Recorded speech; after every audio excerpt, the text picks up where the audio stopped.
Août 1914, c'est le temps des adieux, les hommes partent à la guerre. Et sur le front, il faut souvent une bonne dose d'humour pour supporter l'horreur.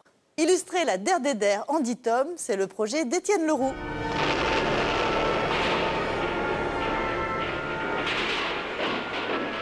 Difficile après Tardy de s'attaquer à la Grande Guerre.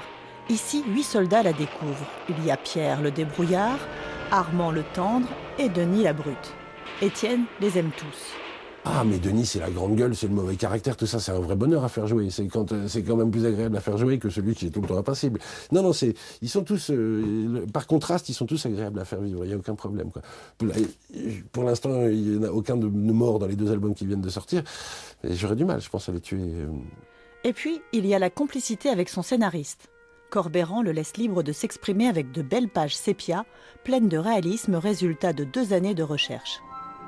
J'ai été chercher les journaux de soldats. Ça donne vraiment cette impression au quotidien, de l'ennui, de ce qu'ils savent et qu'ils ne savent pas grand-chose. Et à chaque période de la guerre, quoi. Au départ, ils sont enthousiastes et petit à petit, ils se rendent compte qu'il y a quand même des choses un peu absurdes. Et puis, au bout de quelques temps, ils sont vraiment déprimés, quoi. On peut imaginer. Dans 14-18, les femmes des soldats ont toute leur place. Amoureuses ou inquiètes, elles imaginent souvent le pire. Je n'ai pas envie de dégoûter ni mon lecteur ni moi-même. Donc on raconte l'histoire, on est honnête. Quand il faut montrer quelque chose de précis, on le montre, mais je ne m'appuie pas sur la boucherie, c'est pas ça qui m'intéresse, c'est à dessiner là-dedans. Le prochain album sortira en mai, 7 autres suivront, une belle saga en perspective.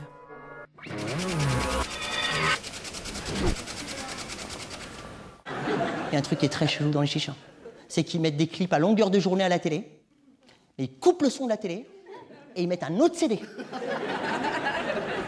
qui a rien à voir. Du coup, l'image n'est pas raccord avec le son. Tu vois, tout le monde est gêné. Tout le monde se dit, c'est quoi ce délire là? Pourquoi Jay-Z a la voix de Chebba Zahwania, ça? Enrhumé ou quoi? En ce moment, il se passe des choses étranges à la collégiale Saint-Pierre-le-Puelier. Les papillons de porcelaine de Sèvres chantent, les enfants floconnent, la nature est aux anges. L'exposition Au Jardin d'hiver rend hommage aux 50 ans du parc floral d'Orléans-la-Source avec 50 œuvres. Une exposition amusante à découvrir jusqu'au 18 janvier.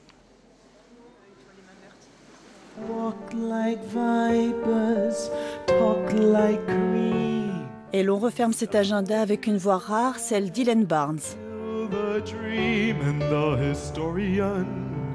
Well, he tells his story. You know your own for your own sake, 'cause one day his story. C'est demain soir à Avoine.